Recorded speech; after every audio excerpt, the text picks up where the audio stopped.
Hello, hello, my lovely angels. This is your girl Sim back with another episode of the Sim Squad. Hi!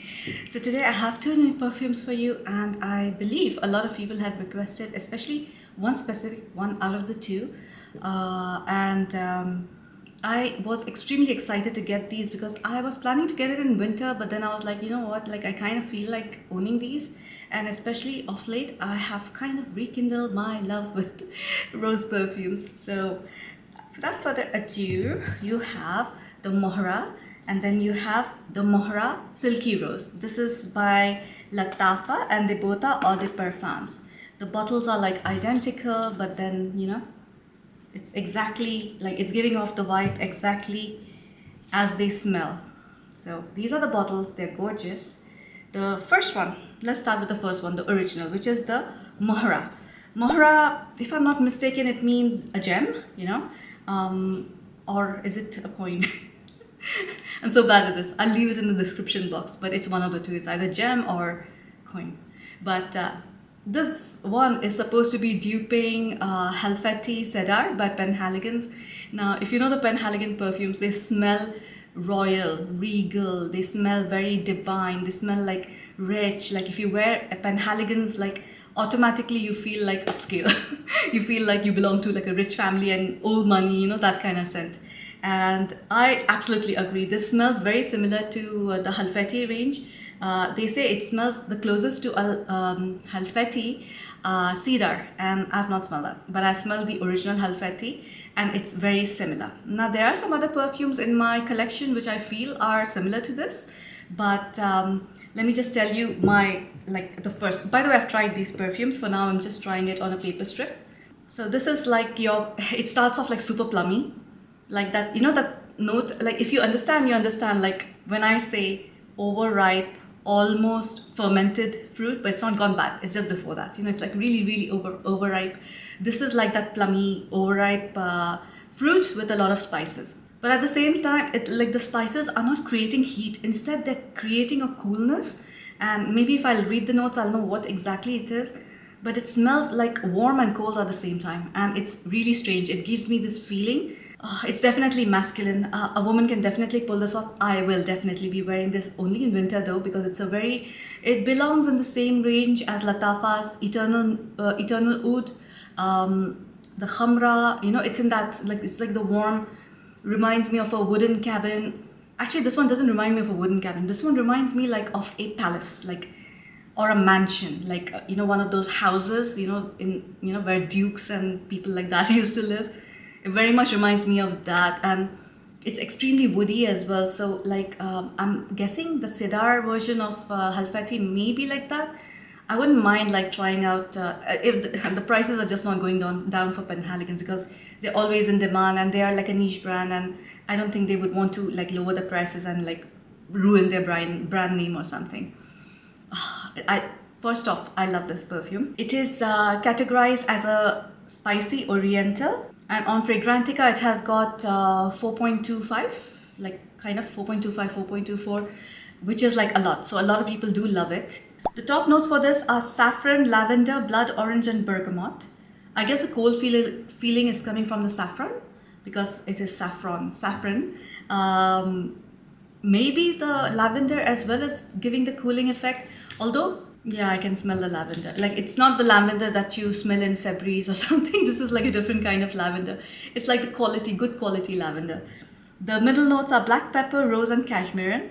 And the base notes of patchouli, sandalwood, cedar, labdanum, and musk. Yes. It's like you smell it and you just know it's a creation from Penhaligon's. Like, there's no doubt about it. Like, you smell this one, and this is the kind of perfumes Penhaligon's is famous for. And like, it immediately like does transport me to that Earl and Duke and of York and this, and I don't know. I don't know the shires and everything, or Shire or whatever they call it, like, but like it's one of those. It kind of like belongs to the Bridgerton kind of era.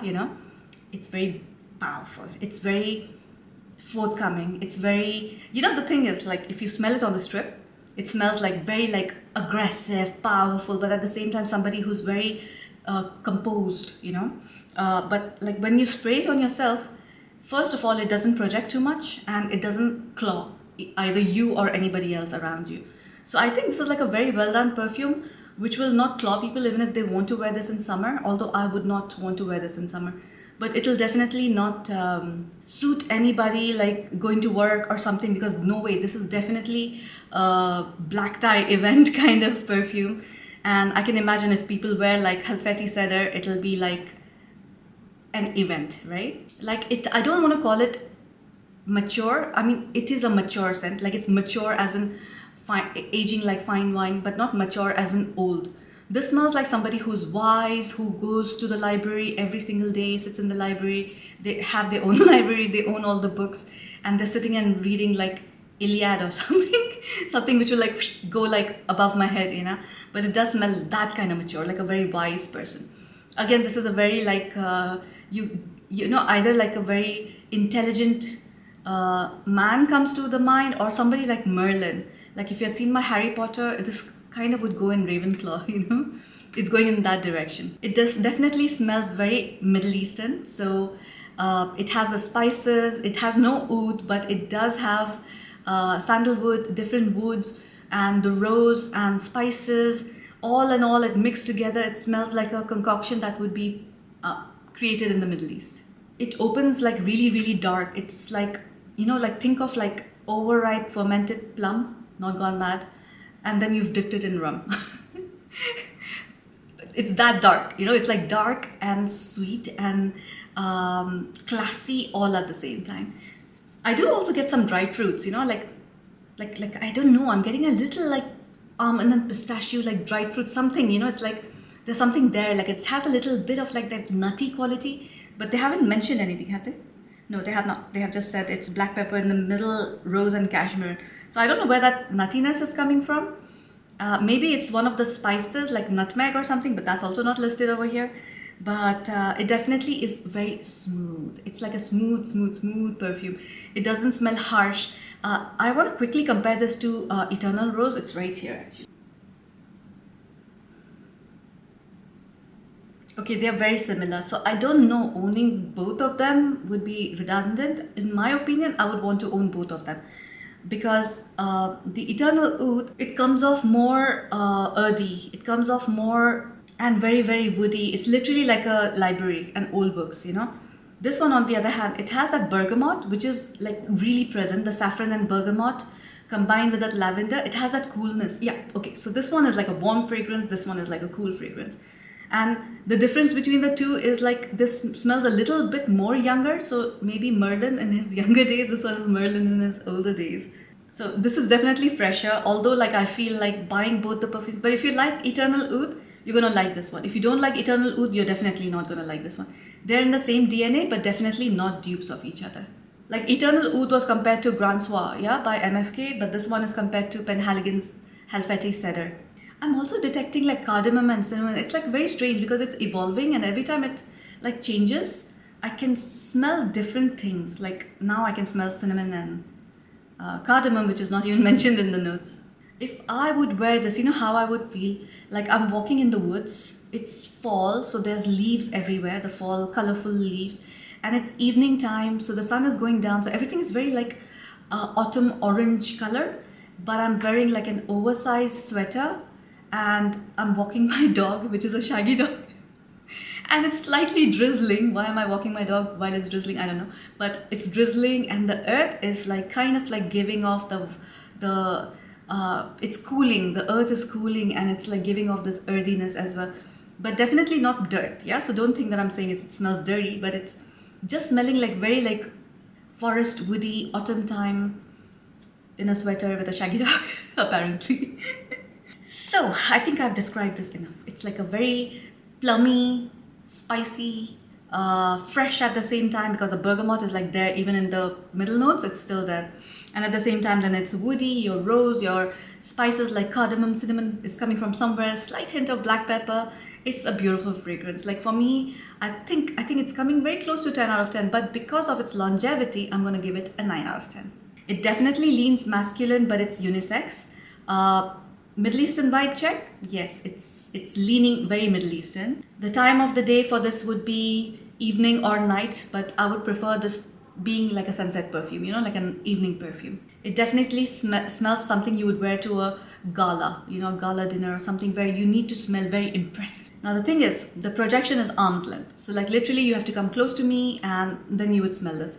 I really oversprayed this because I decided to go to work wearing this. And I thought like I would be like making a mess of myself and people will be like, how rude to wear this kind of perfume. But I could barely smell it. Like after some time it was like, I could smell it, but like I don't think it was projecting that much and I wasn't nauseated. Although after overspraying this, I went into the elevator, but I did not get nauseated. So definitely the projection is like a feet maximum and it will not clog people. So yeah, my initial rating for this, my first impression, it was 7.5, but now I think it's a hard 9. And the celebrity I would choose for this is George Clooney. The next one is the Mohra Silky Rose. First of all, just like, let's admire this bottle. Look at the color. It is that pearlescent, this is like a gem on the top, then it has this pink tassel. And by the way, it smells exactly how it looks, yeah? So as it suggests, it's silky rose, so it's a rose perfume. But it's not a rose perfume I've smelled in a very, very, very long time. It smells like plastic Barbie dolls, but with pink roses. And it's like the light pink roses. It's the light pink rose. Like there are some roses which are like almost white, but they're actually pink. It's giving me that rose. It is slightly musky, but this kind of musk, I can bear it, like for sure. It's extremely sweet. So it's a girly girl scent, like super, super, super sweet. So of course, this is classified as a floral. On Fragrantica, it's got 4.52, which is like a lot. So like everybody just loves it. There might be a few people who bought it and then they got disappointed because, I don't know why, because how can you not like this perfume?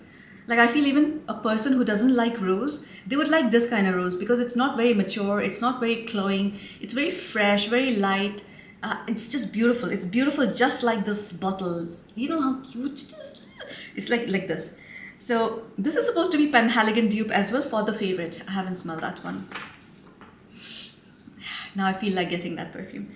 And I'm gonna have that itch now, when you can't afford a perfume and you just want it and you'll like try and donate something, your blood or something, I don't know, to get the perfume. Ooh, that turned dark real soon.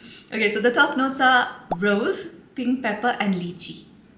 Okay, so that fresh, beautiful, like this pleasant rose and lychee, first of all, combined is amazing. This pink rose with like lychee combined is even better because it's like a super light rose, but then that lychee, yummy sweetness, goodness, like just take a bite of like a juicy lychee that's like super sweet. Oh, it's just like that. The middle notes are again rose, musk, lily of the valley. Okay, don't get scared of the lily of the valley because it's barely there. Because I know like a lot of people don't like lily of the valley because it's very cloying, it's very thick. The scent is like very heavy and heady, right? The base notes are musk, vanilla and patchouli. I was expecting this. Musk and vanilla. Vanilla is not that sweet. Vanilla is not that forward. Musk is. And patchouli, don't get scared at all. Even if you don't like patchouli at all, you're going to still like this. I think they've added the patchouli just to give it like a little kick. By the way, and that pink pepper, that little magic of pink pepper, I've always said that pink pepper in an opening, either it is citrus or floral or whatever, but that like little hint of pink pepper just does it for me. I am in love with this ingredient. I think the first time I heard of pink pepper was because of Kiali's Sweet Diamond, and ever since I've been in love with this note. This is like, like if you don't like rose, this is a nice gateway fragrance, like how you have gateway, this is that. It's very addictive. It is, I don't think a person who doesn't like rose, I think they will still like this. This is like a beautiful, beautiful, beautiful perfume. The rose is not like too in your face. It kind of like is in the same vibe. I'm not saying it's a clone. It's in the same vibe as Idole by Lancome. Surprisingly, I had not bought that. I had not liked it, but this one I'm really liking it. I did not think the price of Idole justifies the purchase. I was thinking, what does it remind me? It reminds me of a talcum powder. But in my as a toddler, not even infant, as a toddler, I'm sure my mom used to put like a talcum powder on me, and it smells like that. It's very rosy, but at the same time, it's very talky, but not powdery. Like when I'm saying talc, it's like the talc that you smell. It doesn't smell like powder, right? Like it smells like that. It's like a very light, mild talcum powder. I'm trying to think, was it Pond's? Like I have that's coming in my head. There was like a pink, very huge, I think it was a tin can or something. And then it had this twisty thingy, it had holes. And then you like, I think that's with every talcum powder, but the plastic, it was not a plastic bottle for sure. It was a tin bottle. I'll try and see if I can find that picture. I think it's reminding me of that. And that lychee, I don't know, it gets thicker. Like it's not like dying. It's like normally that lychee opening goes away after some time. This is not going away. This is like staying in a very beautiful, subtle way. And the overall perfume is not like the lychee screaming out or the rose is screaming out or any of the other notes are like just, you know, sticking out like a sore thumb. This one is like a very well made, very well formulated. I think this was like one of their best sellers, if I'm not mistaken. I'm surprised I didn't get it because there was a time I was just not into rose perfumes. You know what I mean? So like for me, this was like, should I buy it? Should I not? But now I was just like, I need to make a compilation of all my rose fragrances. Hence, you will see a lot of rose fragrances being purchased by me. So this one for me is definitely a spring summer. It's like screaming summer or spring, actually spring, very spring appropriate. I think it's like anytime during the day you can wear it, but more of a daytime. Like I would think of like a brunch or breakfast date or going out with the girls or like a picnic or something. Like it's very like, look at me, I'm pretty in the garden, going la la la da da, like twirling and stuff, you know. It's a very pretty girly girl perfume. Middle Eastern vibe check? Slightly. Yeah, I guess I would feel that because like I consider rose to be very Middle Eastern, but I don't think it's like really, it's slightly leaning Middle East. The longevity surprisingly is really good because I wore this at night before sleeping and my husband immediately asked me, what are you wearing? It smells really good, because when I came to him, he was like, wow, okay. So I know he liked it and he's not very fond of rose, by the way. Some roses he likes, some roses he gets like absolutely repulsed by. And I sprayed it like all over myself, on my chest, on my clothes, everywhere, like a little bit on my pillow cover as well. And when I woke up in the morning and when I was freshening up, like I was getting this whiff of musk, but this was like the nice musk. But then that combination of lychee, pink pepper and rose, they all were still there and it was smelling like a nice creamy lotion, like rose scented lotion. I don't know if Pond's had like a lotion back then, but yeah, it was like smelling really nice. So the longevity is definitely 7+ hours. You will have to top it off, of course, to get the, you know, the top and middle notes, the freshness and everything. But the base notes, yeah. And I guess it reaches middle note in about like 15 minutes. Then the middle note stays for quite some time. And then base notes, I guess, like I was sleeping at that time. But I would say like 4 to 5 hours of middle notes you do get. So that's excellent longevity. The projection, unfortunately, is like 1.5 feet, 2 feet if I overspray, but people will definitely smell it around the room because in my bed, we have a king size bed, right? So Ali sleeps like a little bit like at the edge and I'm sleeping on the other edge, you know, and I was not even on the bed and he smelled this perfume. So I would say like the projection is like around 2 feet. For me, the rating for this, I had given it 7 out of 10. I don't know why. In my notes, it's written 7 out of 10, but this is definitely not a 7 out of 10 perfume. This is a 9 out of 10 perfume as well. Is it the best perfume I've ever smelled in my life? No, but is it like something like, I will repurchase it again and again and again, just because like it's just beautiful. It just makes you feel beautiful. And there's no other word I can describe it, but beautiful. Amazing perfume. And the celebrity I would give this to is Miss Selena Gomez. Like, I think she smells like pretty pink, although I barely see her wearing pink. I mostly see her wearing white, you know. But like, I don't know why. It's just Selena Gomez came in my mind. And I think I'm gonna just spray this all over myself. So yeah, that lychee kick in the beginning, A1. So that's it for today, guys. I hope you liked my video and stay tuned for more of new perfumes. Like I'm trying to get as many rose perfumes as possible so that I can get like a proper, like I'm trying to make categories. Like rose would be an entire different category, but there will be another one for florals. There'll be a gourmand, like vanilla, like, you know, like something like that. Like I'm still working on it, so just like bear with me, you know. So take care of yourself, guys. Be well and smell good. Until next time. Bye.